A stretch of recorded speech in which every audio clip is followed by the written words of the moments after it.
하겠습니다. 할렐루야. 저희 예수청년부 예배자리에 모인 모든 분들 환영하고 사랑하고 축복합니다. 저희 사도신경 하심으로 예배 시작하도록 하겠습니다. 나는 전능하신 아버지 하나님 천지의 창조주를 믿습니다. 나는 그의 유일하신 아들 우리 주 예수 그리스도를 믿습니다. 그는 성령으로 잉태되어 동정녀 마리아에게서 나시고 본디오 빌라도에게 고난을 받아 십자가에 못 박혀 죽으시고 장사된 지 사흘 만에 죽은 자 가운데서 다시 살아나셨으며 하늘에 오르시어 전능하신 아버지 하나님 우편에 앉아 계시다가 거기로부터 살아있는 자와 죽은 자를 심판하러 오십니다. 나는 성령을 믿으며 거룩한 공교회와 성도의 교제와 죄를 용서받는 것과 몸의 부활과 영생을 믿습니다. 아멘.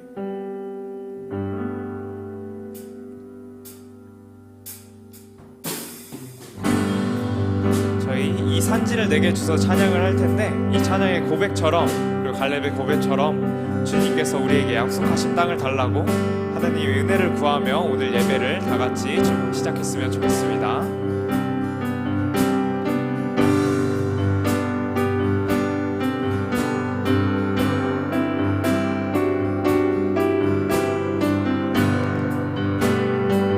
주님이 주신 땅으로,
처음부터 다 같이 찬양하시겠습니다. 주님이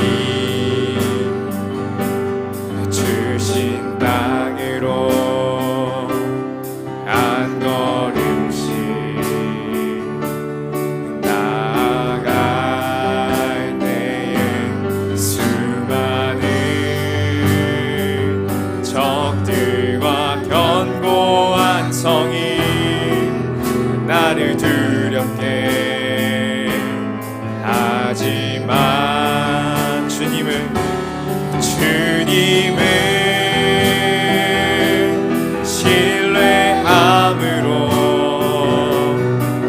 주님을 의지함으로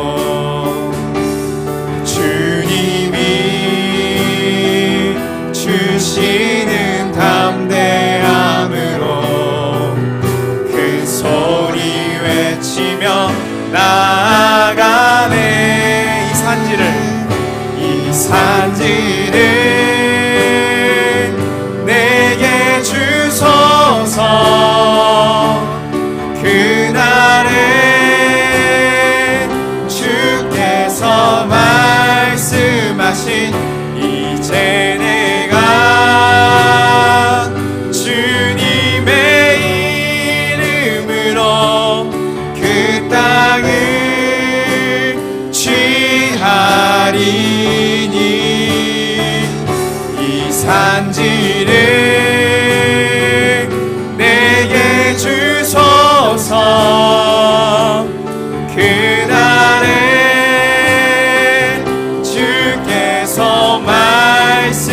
말씀하신 이제 내가 주님의 이름으로 그 땅을 취하리니 주님을 신뢰함으로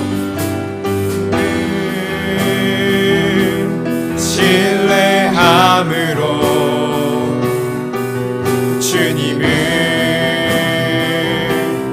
의지함으로 주님이 주시는 담대함으로 큰 소리 외치며 나아가네. 이 산지를 내게 주소서. 그날에 주께서 말씀하신 이제 내가 주님의 이름으로 그 땅을 취하리니 이 산지를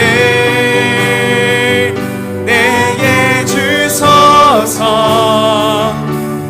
그날에 주께서 말씀하신 이제 내가 주님의 이름으로 그 땅을 취하리니. 아멘.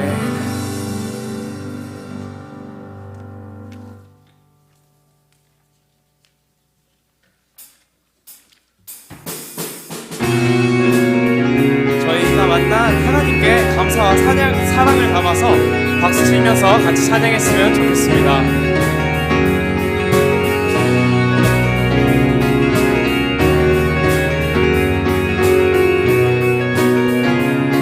우린 주를 만나고 새로운 삶을 시작했네.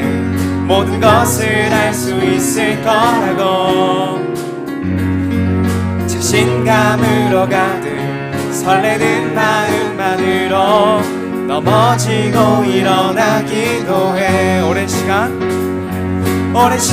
서서히 차오르는 믿음을 그 걸음을 재촉하지 않고 이전과 다른 삶의 무게로 한 발 한 발 힘을 주며 걸어가게 하는 신비가 있네. 오늘 수많은 문제와 고통이 우리를 애워싸고 시기하지만 주를 향한 노래는 멈출 수 없어. 할렐루야. 저희 처음부터 찬양합시다.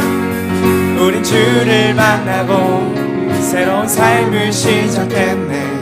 모든 것을 알 수 있을 거라고. 아멘. 자신감으로 가득 설레는 마음만으로 넘어지고 일어나기도 해. 오랜 시간 서서히 차오르는 믿음을 그 걸음을 재촉하지 않고 이전과 다른 삶의 무게로 한 발 한 발 힘을 주며 걸어가게 하는 신비가 있네. 오늘 수많은 문제와 고통이 우리를 애워싸고 시기하지만 주를 향한 노래는 멈출 수 없어. 할렐루야. 소리쳐요. 여기 수많은 유혹과 시험이 우릴 넘어뜨려 비웃었지만 주가 주시는 애는 멈추지 않아. 할렐루야.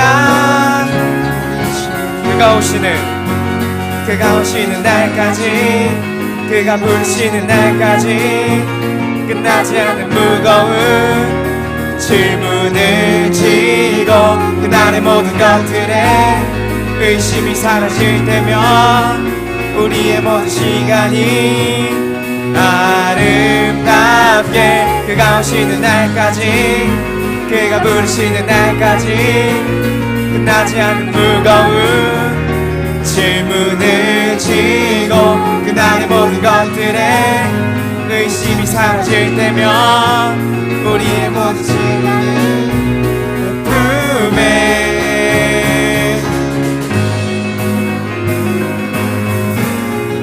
주님은 저에게 끝없는 기쁨을 주십니다. 저희는 그 기쁨으로 주님을 끝없이 찬양할 수 있습니다. 아멘.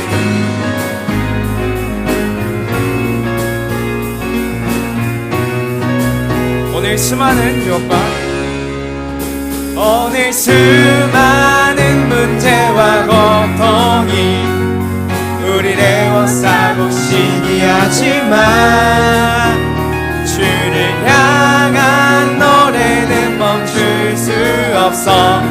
할렐루야 소리쳐요. 여기 수많은 유혹과 시험이 우릴 넘어뜨려 비웃었지만 주가 주신 은혜는 멈추지 않아. 할렐루야 노래해요. 여기 수많은 유혹과 시험이 우릴 넘어뜨려 비웃었지만 주가 주신 은혜는 멈추지 않아. 할렐루야 노래해요.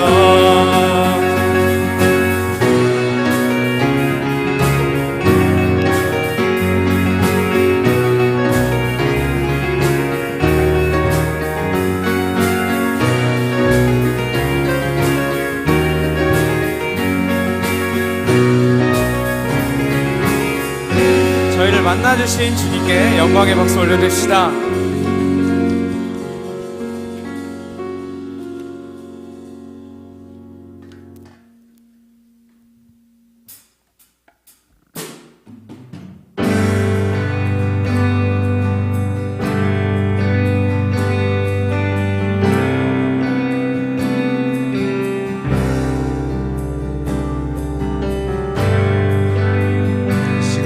주 안에 있는 나에게 찬양합시다.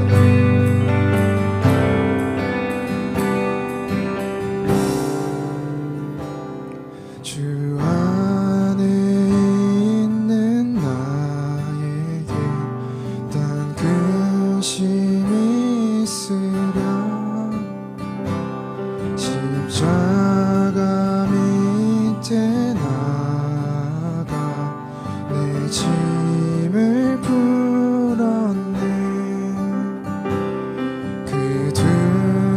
두려움이 변하여 내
주와 맺은 내 주와 맺은 언약은 영 불변하시니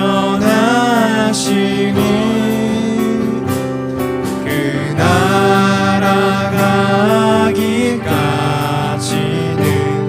늘 보호하시네. 주님을 찬송하면서 할렐루야 할렐루야 내 앞길 멀고 험해도 나 주님만 따라가리.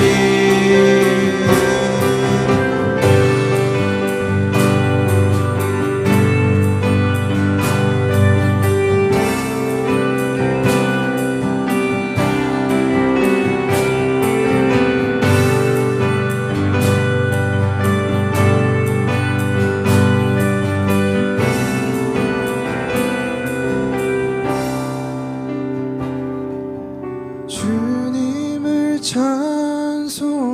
찬송하면서 할렐루야 할렐루야 내 앞길 멀고 험해도 나 주님만 따라가리. 주님을 찬송하면서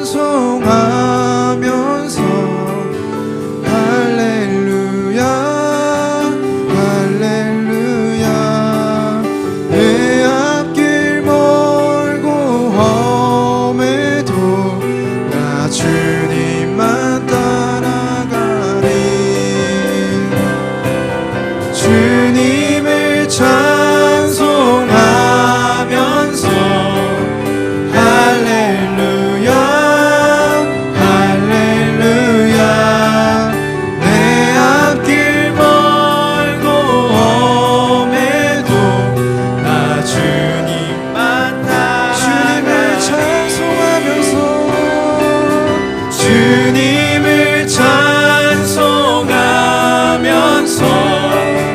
할렐루야 할렐루야 내 앞길 멀고 험해도 나 주님. 마지막으로 고백하겠습니다. 주님을 찬송하면서 주님을 찬송하면서 할렐루야 할렐루야 내 앞길 멀고 험해도 나 주님만 따라가리.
무너질 때도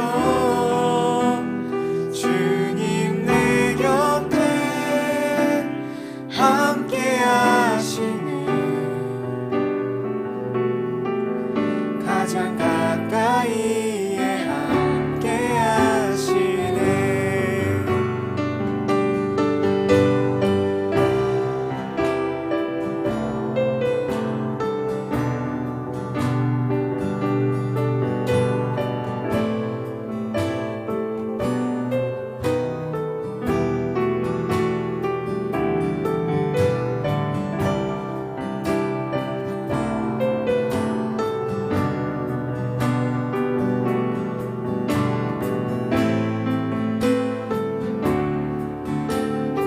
주의 자녀로 산다는 것은 주의 자녀로 산다는 것은 나도 그들을 용납하는 것, 나도 그들을 용납하는 것,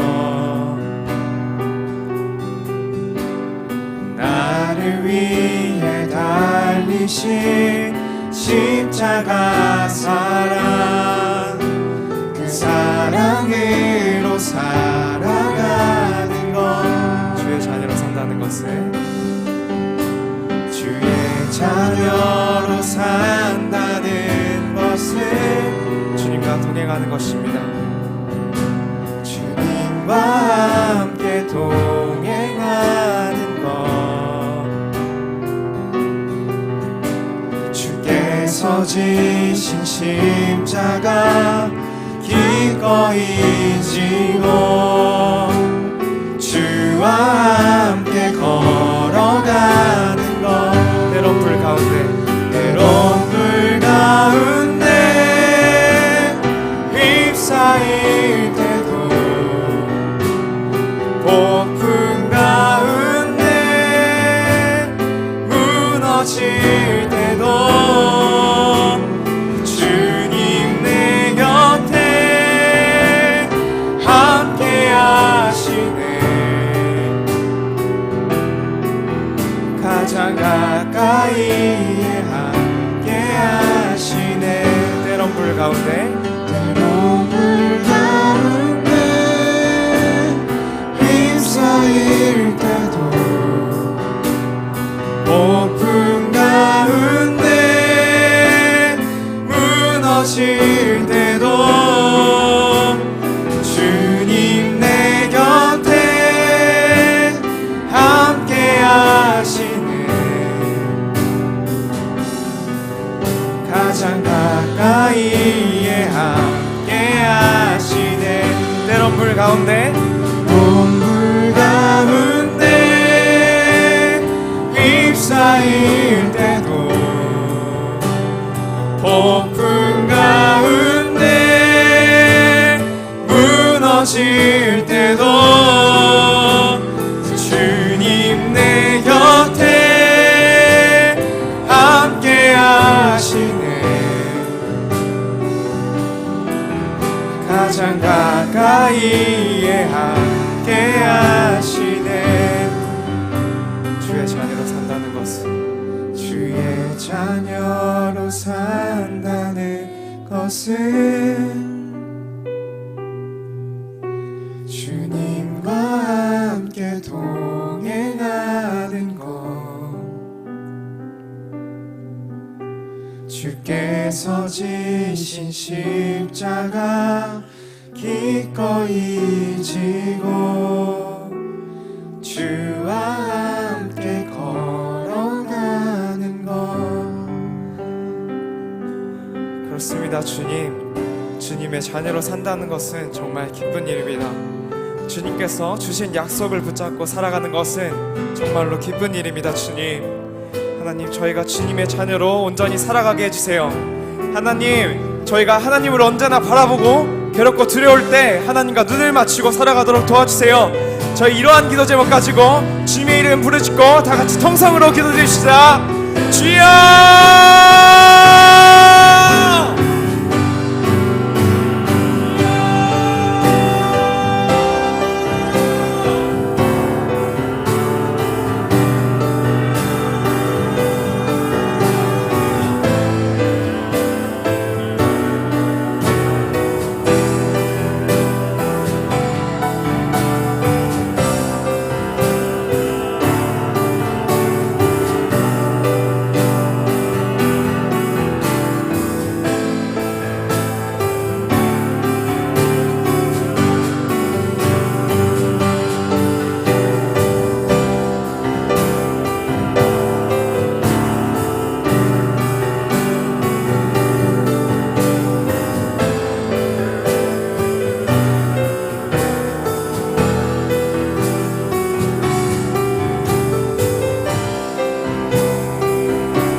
하나님 아버지 감사합니다. 주님이 저희를 만나주시고 불러주셔서 오늘도 주님 앞에 나와서 주님을 경배하고 찬양할 수 있었습니다. 이번 한 주간 저희가 잘못한 것이 있을 것입니다. 저희가 오늘 예배자를 통해서 기도를 통해서 그것을 깨닫고 회개할 수 있도록 도와주세요. 저희가 회개함으로 주님을 더욱 사랑하는 은혜를 허락해 주세요. 이번 한 주간도 새로운 곳에 가고 새로운 사람을 만났습니다. 하나님, 저희의 발걸음이 향하는 곳이 하나님의 땅이 되기를 소원합니다. 저희가 하나님에 대한 사랑을 온 몸과 마음으로 느껴서 저희의 발걸음이 닿는 곳에 하나님의 사랑이 넘쳐나게 해주세요. 주님의 자녀로 불러주심에 감사합니다. 주 안에 거할 때 감사와 찬양이 넘칩니다. 저희를 온전히 사용해 주세요. 사랑이 많으신 예수 그리스도의 이름으로 기도드렸습니다. 아멘. 아멘.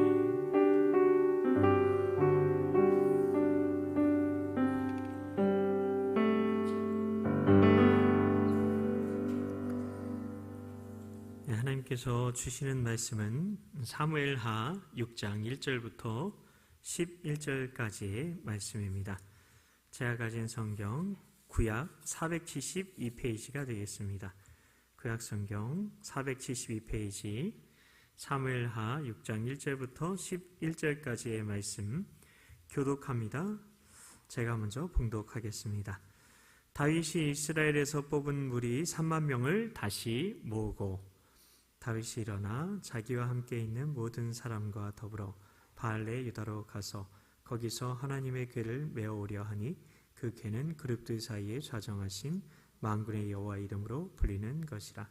그들이 하나님의 궤를 새 수레에 싣고 산에 있는 아비나답의 집에서 나오는데 아비나답의 아들 우사와 아요가 그 새 수레를 모니라. 그들이 산에 있는 아비나답의 집에서 하나님의 궤를 싣고 나올 때에 아요는 궤 앞에서 가고 다윗과 이스라엘 온 족속은 잣나무로 만든 여러 가지 악기와 수금과 비파와 소고와 양금과 제금으로 여호와 앞에서 연주하더라. 그들이 나곤의 타작마당에 이르러서는 소들이 뛰므로 우사가 손을 들어 하나님의 궤를 붙들었더니 여호와 하나님이 우사가 잘못함으로 말미암아 진노하사 그를 그곳에서 치시니 그가 거기 하나님의 궤 곁에서 죽으니라. 여호와께서 우사를 치심으로 다윗이 분하여 그곳을 베레스 우사라 부르니 그 이름이 오늘까지 이르니라. 다윗이 그날에 여호와를 두려워하여 이르되 여호와의 궤가 어찌 내게로 오리오 하고 다윗이 여호와의 궤를 옮겨 다윗성 자기에게로 메어가기를 즐겨하지 아니하고 가드 사람 오베데돔의 집으로 메어 간지라. 함께 봉독합니다. 여호와의 궤가 가드 사람 오베데돔의 집에 석 달을 있었는데 여호와께서 오베데돔과 그의 온 집에 복을 주시니라. 아멘. 네, 주님의 은혜와 평강이 청년 3부 예배에 자리 나오신 여러분 모두에게 가득하시길 축복합니다. 네, 예배 시작하기 전에 말씀 전하기 전에 잠깐 광고를 드리는데요. 다음 주에는 저희 청년부 아우팅이 있습니다. 그래서 2부 예배 때에 전부 다 참석을 해서 같이 예배를 드려주시고 다음 주에는 2시 반에 3부 예배를 드리지 않겠습니다. 그래서 2부로 대체를 한다는 것을 기억하시고 꼭 주일 성수를 위해서 2부 예배에 참석해 주시기 바랍니다. 오늘 말씀은 다윗이 3만 명을 모았다는 말씀으로 시작을 합니다. 그런데 다시 모았다 그렇게 기록이 되어 있습니다. 다시 모았다는 것은 한번 모았던 적이 또 있었다는 말인 거죠. 대체 어떤 이유로 사람들을 모았던 거죠? 그 전에 있었던 일이 있었습니다. 바로 블레셋과의 전쟁이 있었습니다. 성경이 구체적으로 이야기하고 있지는 않지만 전쟁을 위해 뽑았던 것과 마찬가지로 무리를 모았을 것입니다. 왜냐하면 그렇게 모였었으니까. 이 무리를 왜 모았는지는 2절에서 알 수가 있는데요. 다윗이 일어나 자기와 함께 있는 모든 사람과 더불어 바알레 유다로 가서 거기서 하나님의 궤를 메어오려 하니 그 궤는 그룹들 사이에 좌정하신 만군의 여호와의 이름으로 불리는 것이라 이렇게 되어 있습니다. 다윗은 하나님의 궤를 메어 오려고 3만 명을 뽑아서 모은 겁니다. 굉장히 귀한 일이죠. 하나님의 궤를 원래 그 궤가 있어야 되는 곳으로 이렇게 옮기려고 하는 건데요. 귀한 일인데 여기서 다윗이 실수한 일이 있었음을 알 수가 있습니다. 다윗만의 실수는 아니고 이스라엘 지도자 모두의 실수라고 할 수 있습니다. 그 실수들을 이렇게 살펴보려고 하는데요. 우리 아까 우리 다건 형제님께서 한 주 동안 우리가 혹시 죄를 지은 일, 그런 실수한 일이 있진 않은지 깨닫게 해달라고 말씀을 이렇게 가지고 같이 기도를 하셨는데, 그런 부분이랑 연관이 된다는 또 감동을 주시네요. 그래서 그 실수들에 대해서, 모두가 저지른 실수들에 대해서 한번 말씀을 나누려고 합니다. 먼저는 사울의 실수였습니다. 사울 왕을 얘기하는 거죠. 다윗이 메어 오려고 했던 하나님의 궤는 어디에 있었습니까? 사무엘상 4장 2절 3절 말씀해 보면 이렇게 되어 있습니다. 블레셋 사람들이 이스라엘에 대하여 전열을 벌이니라. 이 둘이 싸우다가 이스라엘이 블레셋 사람 앞에서 패하여 그들에게 전쟁에서 죽임을 당한 군사가 4,000명 가량이라. 백성이 진영으로 돌아오매 이스라엘 장로들이 이르되 여호와께서 어찌하여 우리에게 오늘 블레셋 사람들 앞에서 패하게 하셨는고, 여호와의 언약궤를 실로에서 우리에게로 가져다가 우리 중에 있게 하여 그것으로 우리를 우리 원수들의 손에서 구원하게 하자 하니, 이런 일들이 있었습니다. 옛날에. 이 말씀은 언제 있었던 일입니까? 사울이 왕이 되기 한참 전이라고 이렇게 할 수도 있을 거고, 사무엘 마지막 사사였던 사무엘이 그 마지막 사사가 되기 전이라고 할 수 있는 엘리 대제사장 때 있었던 이야기였죠. 이때 블레셋과의 전쟁에서 이스라엘이 불리해지니까 실로에 있던 언약궤를 전쟁터로 가져온 겁니다. 전쟁터에 하나님의 궤가 들어오니까 이스라엘 백성들은 흥분했고 전쟁에 당연히 이길 줄로 생각합니다. 하나님의 궤가 앞장서면 늘 이기곤 했거든요, 역사 속에서. 그래서 하나님의 그 궤가 들어오는 모습을 본 블레셋 군대도 굉장히 두려워했습니다. 근데 그 결과는 어떠했습니까? 블레셋 사람들이 쳤더니 이스라엘이 패하여 각기 장막으로 도망하였고, 사륙이 심히 커서 이스라엘 보병에 엎드러진 자가 3만 명이었으며, 사무엘상 4장 10절 말씀인데요. 언약궤 없이 패배했을 때는 몇 명이 죽었죠? 4,000명이 죽었어요. 근데 하나님이 함께 하시는 상징인 언약궤와 함께 싸우니까 3만 명이 죽었다고 합니다. 하나님과 함께하면 크게 이겨야 하는데 대패한 겁니다. 하나님을 이용하려고 하는 사람은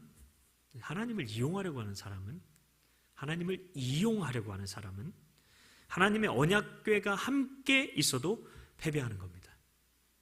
그래서 내가 분명히 하나님의 자녀예요. 내 안에 주님을 모셨어요. 근데 내가 하나님을 이용하려고 하면 나는 절대 승리할 수 없습니다. 그 문제를 돌파할 수가 없어요. 그냥 패배하는 게, 근데 그게 오히려 은혜일 수가 있어요. 그리고 그 언약궤까지 빼앗기는 수모를 겪게 되죠. 그렇게 빼앗긴 언약궤, 그때 빼앗긴 거예요. 그때 빼앗긴 언약궤는 이리저리 막 돌고 돕니다. 블레셋의 우상인, 블레셋이 이겼으니까 전리품처럼 이게 자기 우상들, 그 다곤이라는 신상, 삼손 이야기에도 나오는 그 다곤 그 신상이 있는 곳에, 그 우상이 있는 곳에 언약궤를 갖다 두었는데, 근데 다곤 신상이 앞으로 엎어져서 목이 부러지고 두 손목이 부러진 채 몸뚱이만 뒹굴게 된 그런 일들도 있었습니다. 그렇게 돌고 돌던 언약궤는 결국 어디로 갔나요? 기앗 여아림 사람들이 와서 여호와의 궤를 옮겨 산에 사는 아비나답의 집에 들여놓고 그의 아들 엘리야사를 거룩하게 구별하여 여호와의 궤를 지키게 하였더니, 사무엘상 7장 1절 말씀. 언약궤는 기앗 여아림 사람들을 통해서 산에 살고 있는 아비나답의 집에 보관된 겁니다.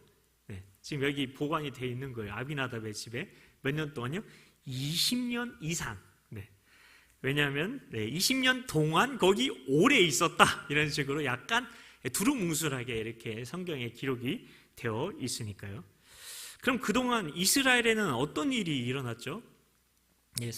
그 엘리 사사가 죽고 나서 사무엘이 마지막 사사가 되고, 그리고 나서 사무엘이 사울을 왕으로 세웠었죠. 그런 일들이 다 일어났던 거예요. 자, 이 시기는 이스라엘의 초대 왕이었던 사울 왕이었던 때였죠. 사울은 왕이 됐는데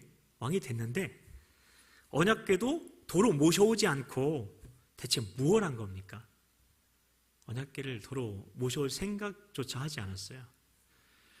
사울의 관심은 오직 왕의 자리였죠. 왕권이었죠. 그래서 다윗을, 자기 왕의 자리를 위협한다고 생각한 다윗을 계속해서 추격하고 이렇게 괴롭히고 그렇게 인생을 살았었죠. 사울의 관심은 오직 왕권이었습니다. 왕의 자리였습니다. 그래서 왕이신 하나님의 통치의 상징이, 하나님이 다스리신다는, 하나님이 왕이시라는 통치의 상징이 언약궤인데, 그 언약궤를 찾지 않았던 건 어쩌면 당연한 일이죠. 왜냐하면 자기가 왕이 되어야 하니까. 왕권에만 관심이 있었던 그의 머릿속은 온통 다윗을 찾아내서 그래서 죽이는 생각으로만 가득했죠.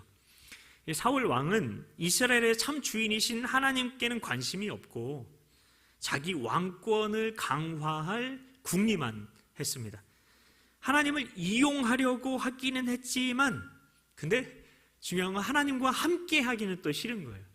왜냐하면 하나님과 함께 한다는 건 다스림을 받아야 되는 거니까, 하나님이 왕이 되셔야 하는 거니까. 이게 사울이 했던 실수라고 할 수 있을 겁니다. 그런데 다윗은 자기가 온 이스라엘의 왕이 되니까, 이제 다윗이 왕이 됐어요. 그러자 하나님의 임재, 하나님의 통치의 상징이었던 하나님의 궤를 되찾아와야 되겠다고 드디어 다윗 때가 되어서 마음을 먹게 된 것이죠. 여기서 우리가 얻을 수 있는 메시지가 있죠. 사람이 현재에만 관심을 쏟게 되면 하나님 나라에 대해서는 무관심해지는 겁니다. 하루 24시간에서 과연 나는 거울을 많이 보나요? 성경을 많이 보나요? 네. 거울은 나를 보게 해주고 성경은 하나님을 보게 해주죠. 내가 하나님께 관심이 있으면 하나님을 찾을 것이고, 나에게 관심이 있으면 어떻게든 나를 보고 싶어 할 겁니다. 나를 주목하고 살아가게 될 겁니다. 자아에 몰두해서 살아가게 될 겁니다. 심지어 우리는 성경 속에서도 근데 나를 보고 싶어 할 수도 있어요. 이게 되게 무서운 건데요. 성경을 보면 하나님을 봐야 되는데 성경을 보면서도 나를 보는 겁니다. 나의 영광을 위해서, 나의 문제 해결을 위해서 성경을 읽는 거죠. 우리는 하나님을 더욱 사모하려고, 하나님을 바라보려고, 하나님께 주목하려고 성경을 읽어야 하죠. 하나님은, 왜냐하면 하나님을 바라볼 수 없었던 우리가 하나님을 보게 해주신, 그 계시해 주신, 눈을 열어주신, 하나님에 대한 눈을 열어주신 그 성경을 통해서 하나님을 보아야 하는 건데요. 나 스스로의 모습을 보면 자족은커녕 원망만 나옵니다. 이럴 때 우리의 기도는, 이럴 때 나의 기도는 하나님께 떼쓰기가 되는 거죠. 하나님 제 꼴 좀 보세요.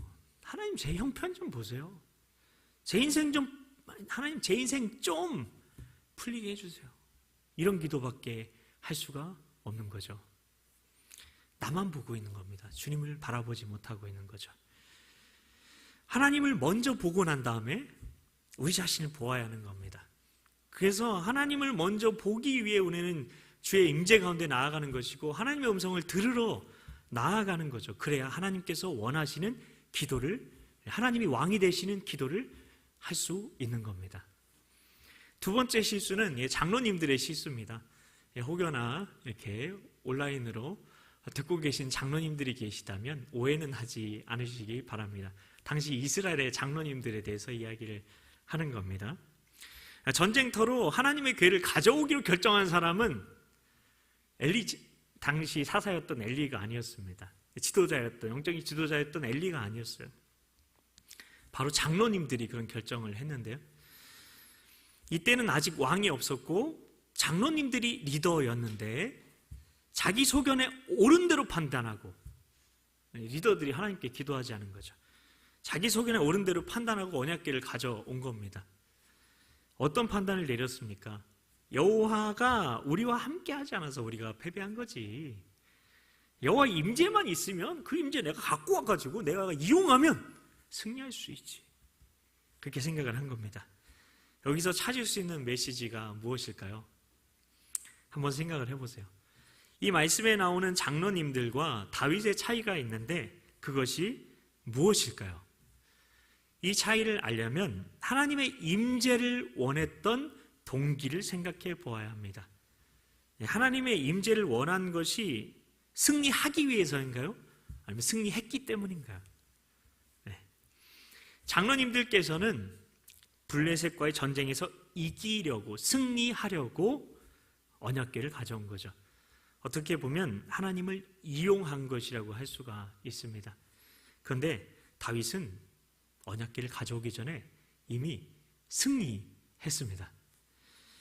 다윗은 사무엘하 5장에서 블레셋과의 전쟁에서 승리한 다음에 언약궤를 가져오려고 했죠. 이것이 다윗과 그들의 차이인 겁니다. 우리가 하나님을 필요로 하는 이유는 무엇입니까?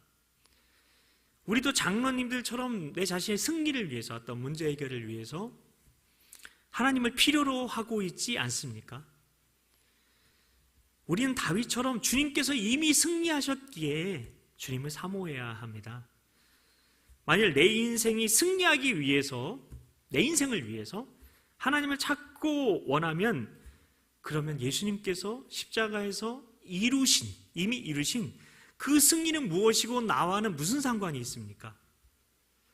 우리는 어쩌면 십자가에서 예수님께서 이루신 승리에는 관심이 없을 수도 있는 겁니다. 교회는, 우리가 교회잖아요. 교회는 믿음의 삶을 사는 게 마땅한 겁니다. 마땅합니다. 당연합니다.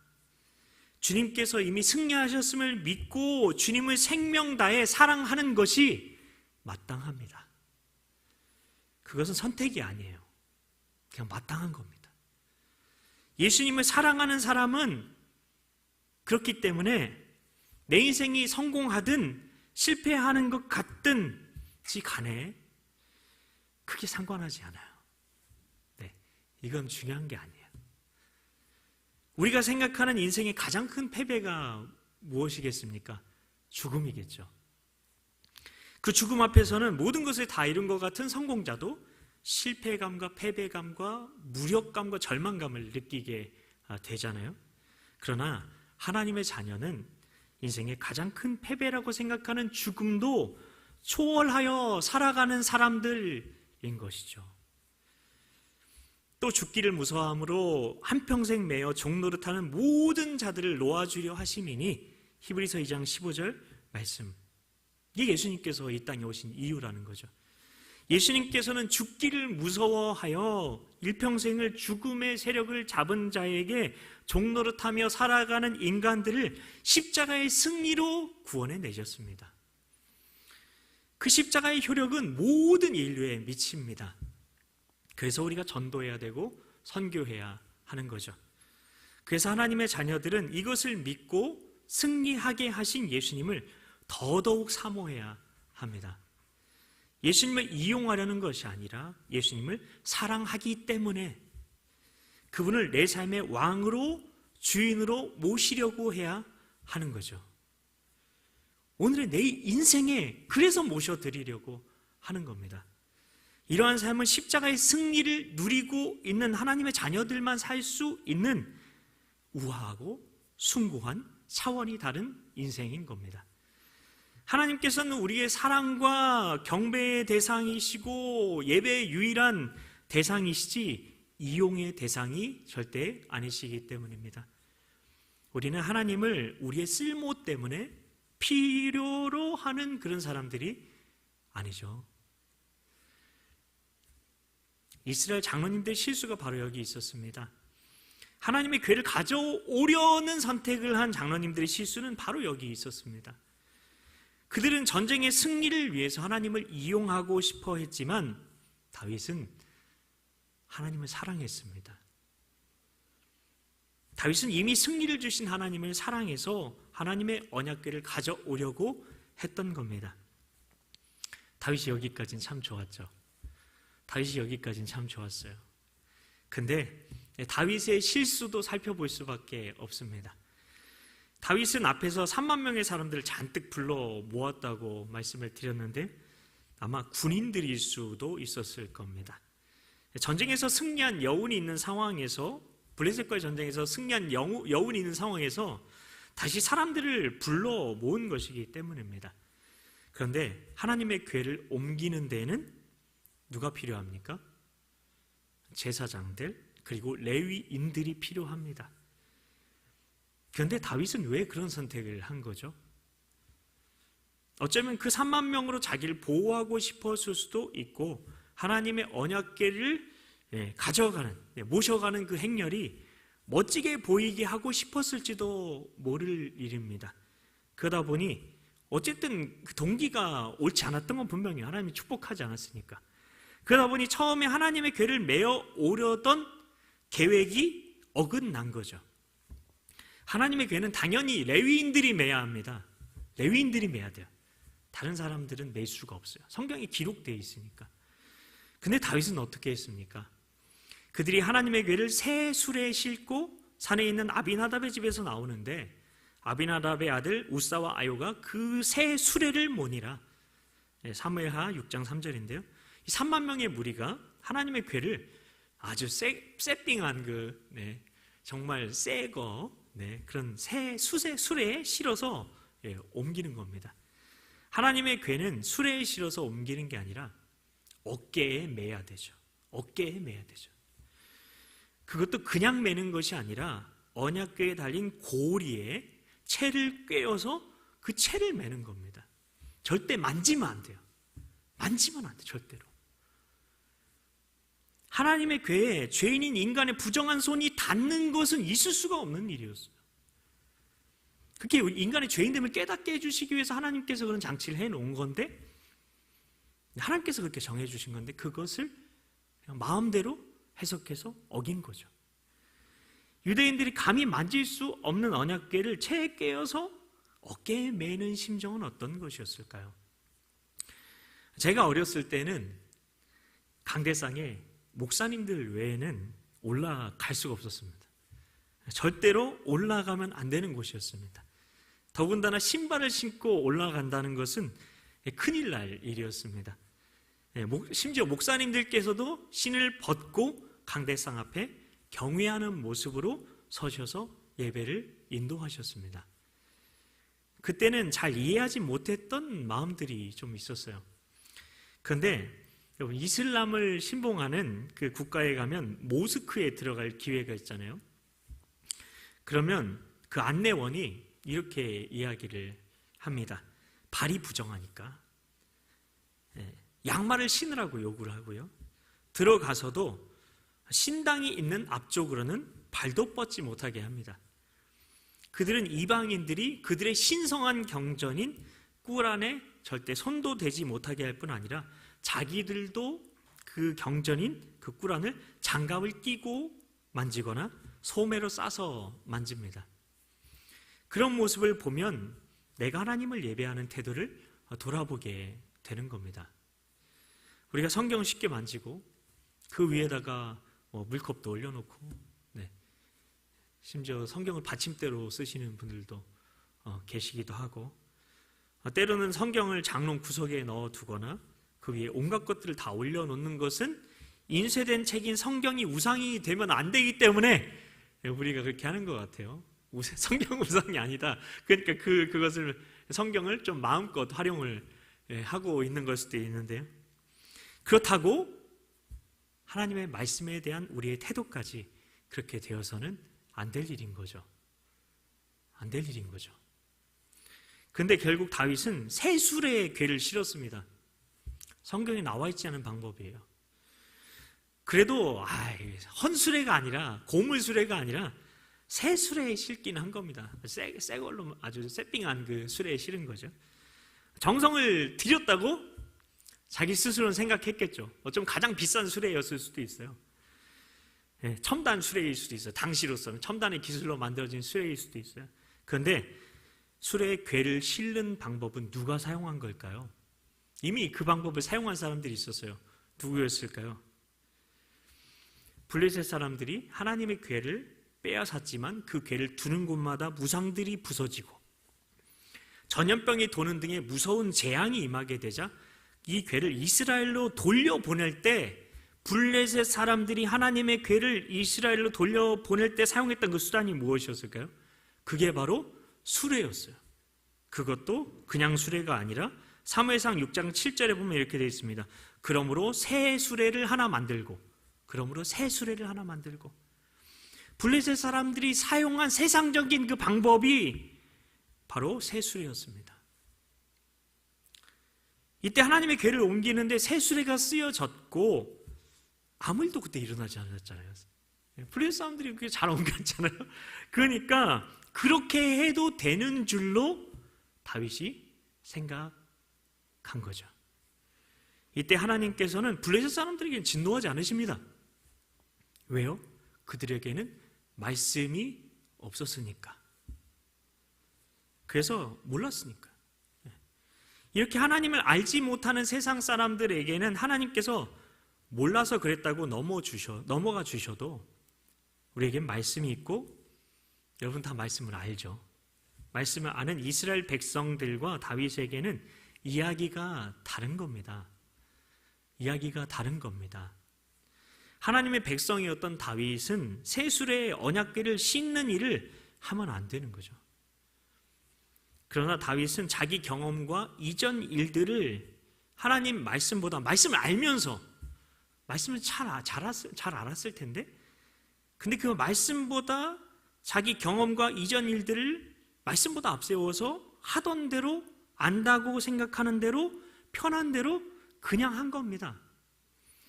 우리는 보던 대로 알던 대로 하던 대로 하면서 살아가고 있습니까?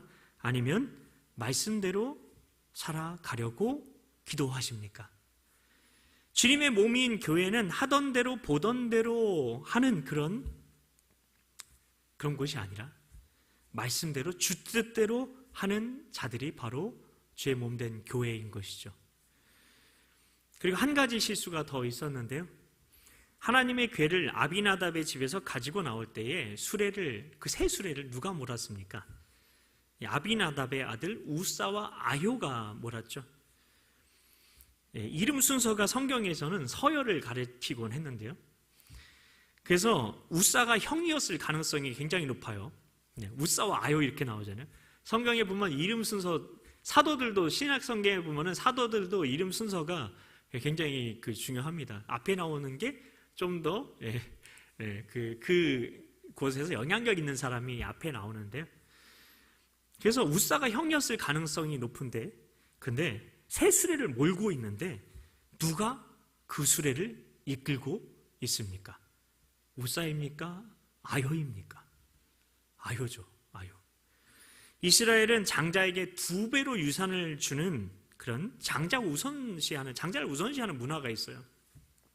심지어 성경에 기록까지 되어 있는데요. 장자에게 2배의 축복을 주는 그런 것들이 기록되어 있는데 지금 동생이 앞에 있죠. 동생이 앞에 있어요. 우사의 기분이 어땠을까요? 우사의 기분이. 다윗 왕이 와 있어요. 주목받는 자리에 근데 있는 건 아효예요. 기분이 썩 좋지 않았겠죠.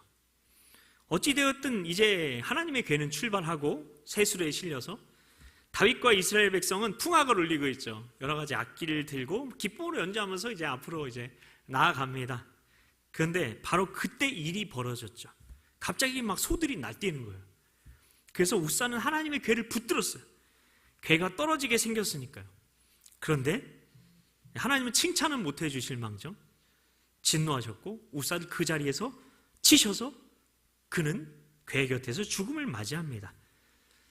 여기서 우리는 하나님의 너무하심이 아니라 아비나답의 실수를 볼 수 있어야 합니다. 이 아비나답이라는 이름은 아버지를 뜻하는 아브와 그리고 나다브라는 말이 합쳐진 말인데요. 나다브는 관대하다, 재촉하다는 뜻이 있습니다. 아비나답은 관대한 아버지이기도 하지만 재촉하는 아버지이기도 했습니다. 아비나답이 어떤 잘못을 했을까요? 그의 집에 하나님의 궤가 몇 년을 있었다고요? 20년을 있었습니다. 아비나답은 어쩌면 다른 사람은 하나님의 궤를 컨트롤하지 못하는데 나만 하나님의 궤를 잘 컨트롤할 수 있어 그러면서 엄청난 자부심을 가지고 있었을 수 있습니다. 이 높아진 마음이 아비나답을 실수로 이끈 것이 아닌가 싶기도 합니다. 원래 하나님의 궤를 만질 수 있는 사람, 맬 수 있는 사람은 성경에 정해져 있죠. 이 제사장 아론의 자손은 만질 수도 있고 덮을 수도 있었어요. 그리고 레위의 세 아들이 있는데요. 게르손, 고핫, 무라리, 이 자손 중에 고핫 자손만이 하나님의 궤를 맬 수가 있었어요. 아버지로서 아비나답은 말씀을 가르쳐 주었어야 하는데 그렇지 않았던 겁니다. 자녀의 실수는 곧 아버지의 실수이기도 한 겁니다. 즉 성도의 실수는 목회자의 실수이기도 한 겁니다. 그리고 어쩌면 자기들만 궤를 컨트롤할 수 있다고 생각을 해서 사람들 앞에서 자기 아들들이 하나님의 궤를 얼마나 잘 컨트롤하는지 자기 자식 자랑을 하고 싶었을 수 있습니다. 그러나 아버지의 이런 부성애가 하나님의 말씀보다 앞서서는 안 되는 거죠. 잘못된 부성애는 자식을 망쳐버릴 수도 있는 겁니다. 그러면 아비나답의 아들 우사에게도 실수가 있지 않았을까? 왜 아무리 그래도 다른 사람들의 실수만으로 우사를 죽게 하시는 건 그건 너무하신 게 아닌가 생각할 수가 있습니다. 잘 생각해 보시면 집에서 기른 소였어요. 그 소가, 그 새수레를 끌던 소가 집에서 기른 소는 날뛰지는 않아요. 뛰었다고 돼 있지만 날뛰었다는 말은 성경에 없어요. 수레를 끄는 소가 얼마나 크게 날뛸까요? 소가 뛴다고 언약궤가 넘어지지는 않을 것 같은 겁니다. 그럴 수는 없는 거예요. 언약궤가 떨어질 상황이 아니었던 거예요. 그런데 우사는 손을 뻗었죠. 왜 그가 손을 뻗었을까요? 우사는 하나님의 궤를 만질 수가 없는 사람이죠. 그런 사람이 하나님의 궤를 만진 것은 자기가 여전히 하나님의 궤를 컨트롤할 수 있는 것을 과시하고 싶은 마음의 동기 때문일 수 있다는 겁니다. 내가 누구지? 나는 20년 동안 이 궤와 함께 있었던 사람이야. 이 궤는 20년 동안 우리 집에 내 컨트롤 아래에 있었다고. 내가 이 가문에 그리고 장자야. 뒤에 있지만, 내가 뒤에 있지만, 지금 수레 뒤에 있지만 내가 이 가문의 장자야. 내가 지금 뒤에 있는 건 수레를 잘 지키기 위해서지 내가 동생 아요보다 못한 건 절대 아니라고. 궤가 흔들리네? 손을 뻗어 궤를 잡아야지. 궤를 컨트롤하는 건 나라고. 궤를 컨트롤하는 모습을 사람들에게 멋지게 한번 보여주자. 그런 마음에서 궤를 붙든 것일 수 있다는 겁니다. 그가 소가 뛸 때 이때다 하고 기회를 잡으려 했을 겁니다. 하나님은 외모가 아니라 어디를 보시는 분이십니까? 하나님은 우리 외모를 보고 계실까요? 아니면 어디를 지금 보고 계실까요? 네, 중심을 보고 계시죠. 지금도 하나님은 예배드리는 우리 중심을, 동기를 보고 계십니다. 그러니까 하나님께서는 우사의 겉으로 드러난 행동이 아닌 그 행동을 일으킨 동기를 보시고 심판하셨다고 말할 수 있을 겁니다. 그래서 우리 중에 어느 누구도 하나님의 심판이 공정하지 못했다고 말할 수 있는 사람은 아무도 없을 겁니다. 우리는 어떠합니까? 나는 우사와 다릅니까? 사람들 앞에서 나를 돋보이게 하고 싶은 마음이 있지 않습니까?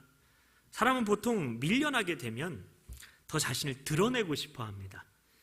무시당하고 비교당하는 것 같으면 더 자신을 드러내고 싶어 합니다. 존재감을 드러내고 싶은 거죠. 그런데 하나님의 자녀는 존재감이 없어도 되는 자들이죠. 우사의 실수는 존재감을 드러내서 비교의식과 패배의식을 떨쳐보려는 마음과 하나님의 괴를 20년이나 컨트롤했다는 주인의식, 권위의식에서 나온 것인지도 모르겠습니다. 이런 실수들로 인해, 여러 실수들로 인해 하나님의 괴는 옮겨지지 못합니다.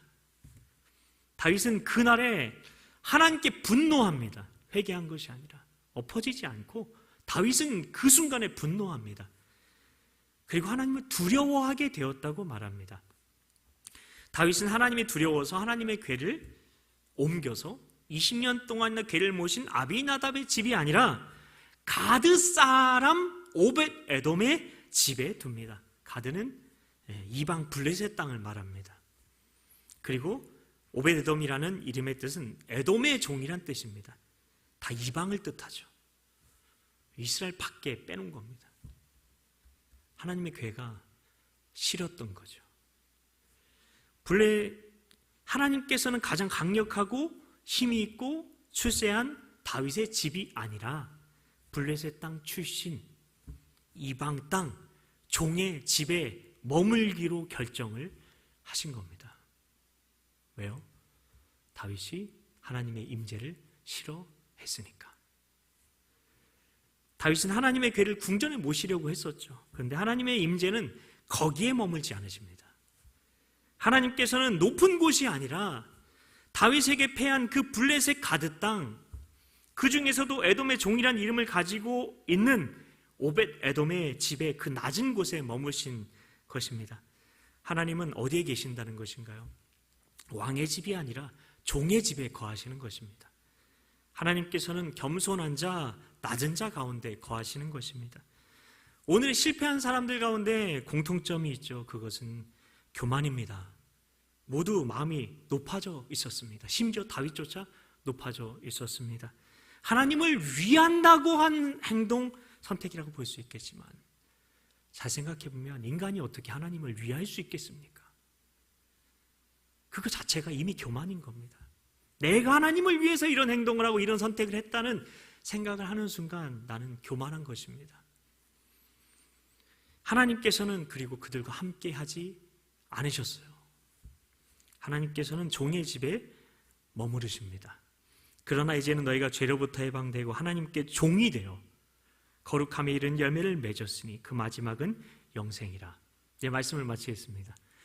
형제 자매 여러분, 이제 우리는 겸손하게 종의 자리를 선택해야 합니다. 내가 하나님의 임재를 사모하는 이유는 무엇입니까? 하나님의 궤를 전쟁터로 들고 나간, 모시고 간 게 아니죠. 들고 나간 이스라엘의 장로님들처럼 승리를 위해서라면 나는 종교인으로 살고 있는지도 모릅니다. 종교인은 자신의 승리를 위해 신에게 달려갑니다. 그러나 그리스도인은 다르죠. 우리는 하나님을 대적하는 원수들에게 승리하신 주님께서 찾아오셔서 건전해 주신 사람들이기 때문입니다. 그래서 한 번도 순수한 마음으로 하나님과 교제한 적이 없는 우리가 하나님을 있는 그대로 사랑하며 주님만을 원하며 주님을 구하게 하신 것입니다. 복음 때문에 하나님은 이용의 대상이 아니라 우리의 사랑의 대상이 되셨습니다. 여러분 속지 마십시오. 절대 속지 마십시오. 높아지려는 마음이 들 때 우리 원수 마귀가 원하는 것임을 깨닫고 더욱 낮아져서 겸손하게 주님을 모시고 사시기 바랍니다. 가난한 마음, 종의 마음, 예수님과 연합된 그 종의 마음을 가진 자로 하나님의 임재 가운데 살아가시길 축복합니다. 같이 찬양하며 기도하겠습니다.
사랑했던 모든 건 내려놓고 주님만 사랑해. 내가 주인 삶을 모든 건 내려놓고 내 주를 진 주 앞에 나가. 내가 사랑했던 모든 건 내려놓고 주님만 사랑해. 주 사랑 거친 풍랑에도 깊은 바다처럼 나를 잠잠케 해. 주 사랑 내 영혼의 반석. 그 사랑 위에 소리. 주 사랑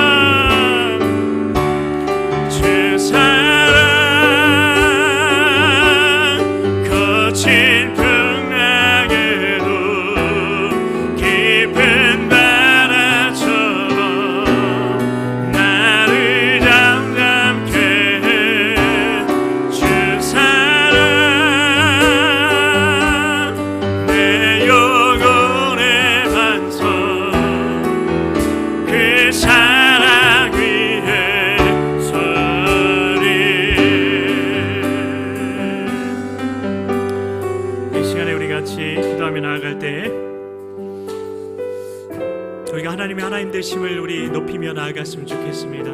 하나님께서는 이스라엘의 찬송 가운데 거하신다고 말씀하셨습니다.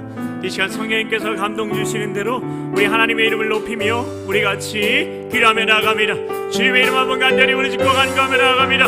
주여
하나님께서 이 시간 내 하나님 앞에 고백하지 않은 숨은 죄 은밀한 죄가 있진 않은지 하나님 깨닫게 해주셔서 하나님 이 시간 회개의 자리로 나아가게 하여 주시옵소서. 하나님 회개의 자리로 내려가게 하여 주시옵소서. 우리 회개와 우리 사백의 얘기를 하나님 앞에 드리며 나아갑니다. 주님의 이름 한번 간절히 부르짖고 우리 같이 회개합니다. 주여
우리가 이미 우리가 하나님의 질그릇이라고 성경에 기록하고 있는데 그 질그릇 안에 이미 담겨져 있는 것들이 있지 않습니까?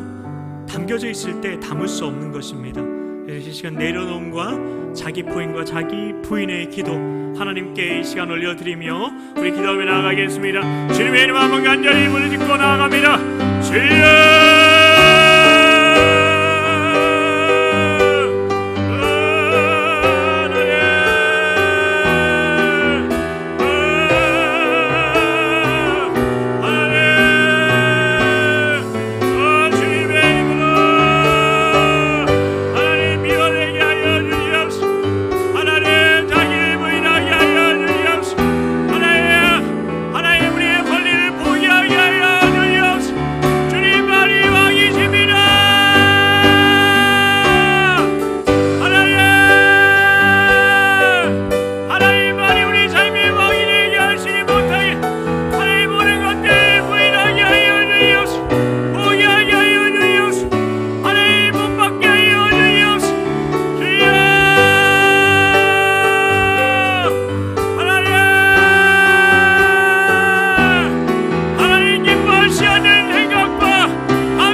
구하라 그리하면 너에게 주실 것이요 찾으라 그리하면 찾아낼 것이요 문을 두드리라 그리하면 너에게 열릴 것이니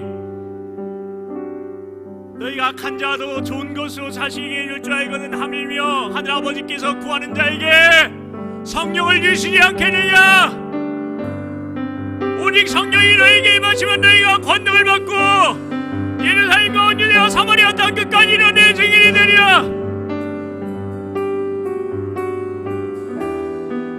우리가 성령의 인도하심을 받는 것에 대해서 얼마나 우리가 간절하게 구하였는지 찾았는지 두드렸는지 하늘문을 두드렸는지 이 시간 돌아보시면서 너희는 오직 성령의 충만함을 받으라 말씀하여 주셨는데 우리가 그렇게 하지 못했다면 이 시간 우리 간절히 주님의 이름을 부르며 하나님 이 시간 온전히 성령의 인도함을 받는 시간 되게 해달라고 주님의 이름 한번 간절히 부르짖고 간구하며 나아갑니다.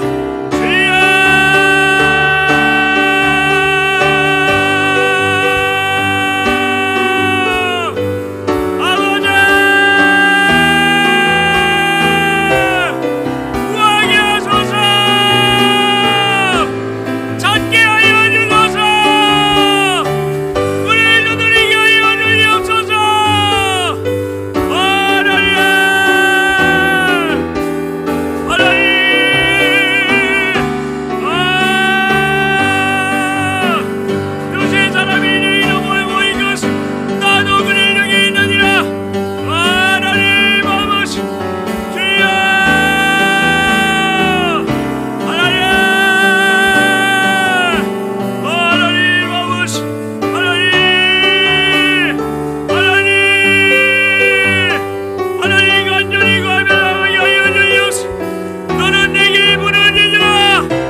사랑했던 모든 건 내려놓고 내 님만 사랑해. 내가 주인 삼은 모든 건 내려놓고 내 주 대신 주 앞에 나가. 내가 사랑했던 모든 건 내려놓고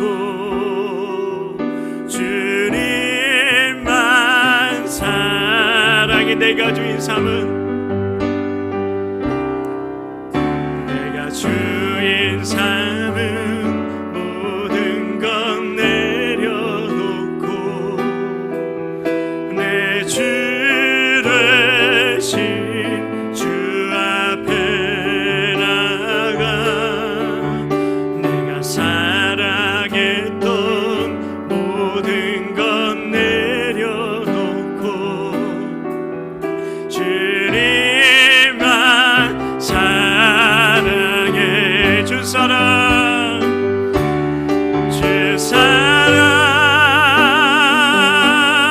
거친 풍랑에도 깊은 바다처럼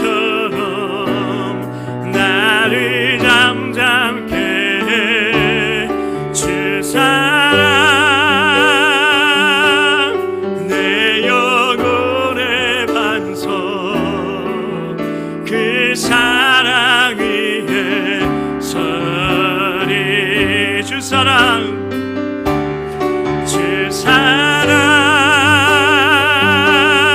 거친 풍랑에도 깊은 바다처럼 나를 잠잠케 해.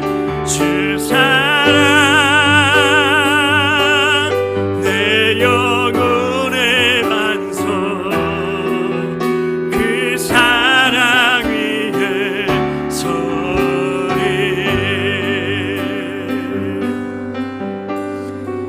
이 시간에 우리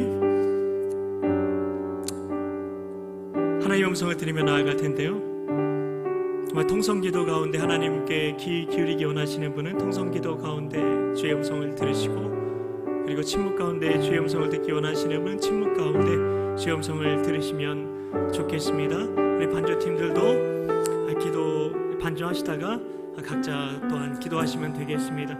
이 시간에 주님의 이름 한번 간절히 부르시고 우리를 향하신 주님의 음성 듣는 시간 갖도록 하겠습니다. 주여!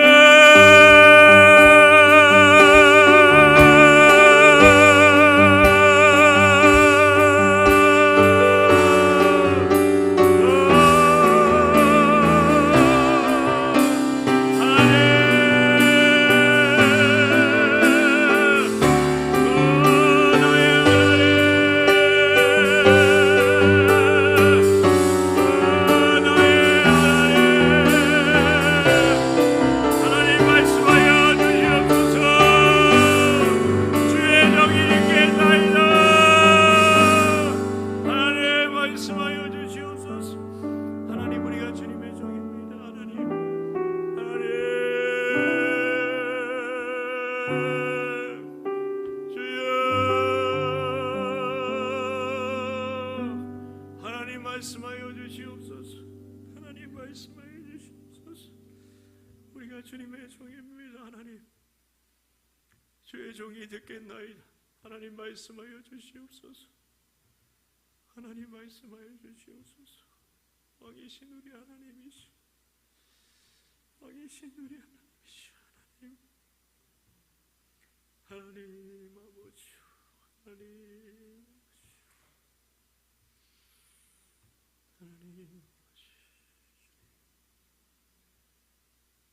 아버지,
아버지요,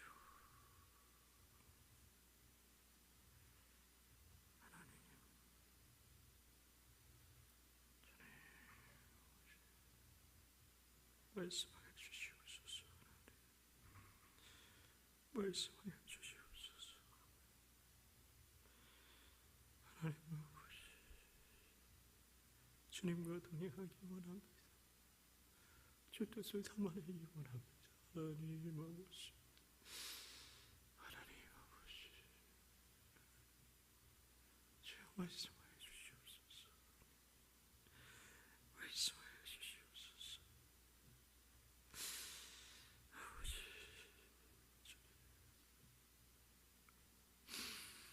하나님 아버지, 말씀하여 주시옵소서. 하나님, 우리 가운데 말씀하여 주시옵소서. 하나님 아버지, 하나님 아버지요, 하나님 아버지, 하나님 아버지, 주님 아버지, 말씀하여 주시옵소서. 아버지,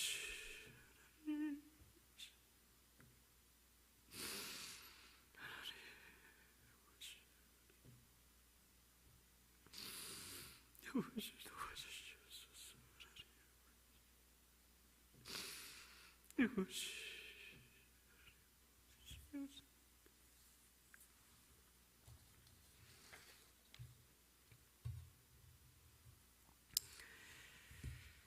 하나님 아버지, 우리가 실수하고 실패하는 그 이유, 내가 교만할 때 실패하는 줄 다시 한번 기억하게 하여 주시옵소서.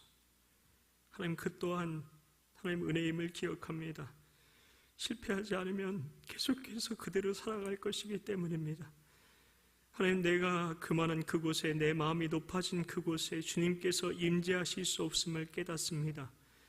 겸손한 마음, 종의 마음을 가진 자에게 임재하시는 주님의 그 임재 가운데로 믿음으로 나아갈 수 있도록, 오직 십자가 붙들며 나아갈 수 있도록 우리에게 그 믿음을 주시옵소서. 하나님, 우리에게 그 믿음을 주시옵소서. 하나님, 이 시간 마음을 담아서 하나님 물질의 예물을 드린 그 손길이 있습니다. 하나님, 그 손을 축복하여 주시기 원합니다. 하나님, 그 마음을 주님께 드린 것입니다. 하나님, 그 마음의 예물 주님 받아주셔서 하나님 그 손길을 통해서 더 많은 하나님 주의 나라를 위해 섬기는 하나님 은혜가 하나님 더욱더 부어지게 하여 주시옵소서. 하나님, 또한 생명의 시간을 주님께 드린 손길이 있습니다. 하나님, 그 생명이 주의 나라를 위해서, 주의 영광을 위해 더욱더 하나님 오직 주님을 위해서 쓰임받는 하나님 그 인생의 시간들 될 수 있도록 그 남은 인생들 하나님 복 내려 주시옵소서. 믿고 감사드리오며 예수님의 이름으로 축복하며 기도하옵나이다. 아멘. 축도하겠습니다. 우리 주 예수 그리스도의 은혜와 하나님 아버지 영원하신 사랑과 성령 하나님의 감화, 감동, 교통 함께 하심이 겸손한 마음, 종의 마음을 가진 자에게 임재하시는 주님의 그 임재 가운데로 믿음으로 나아가기로 다짐하고 결단한 우리 모두에게 영원토록 함께 하시기를 간절히 축원하옵나이다. 아멘.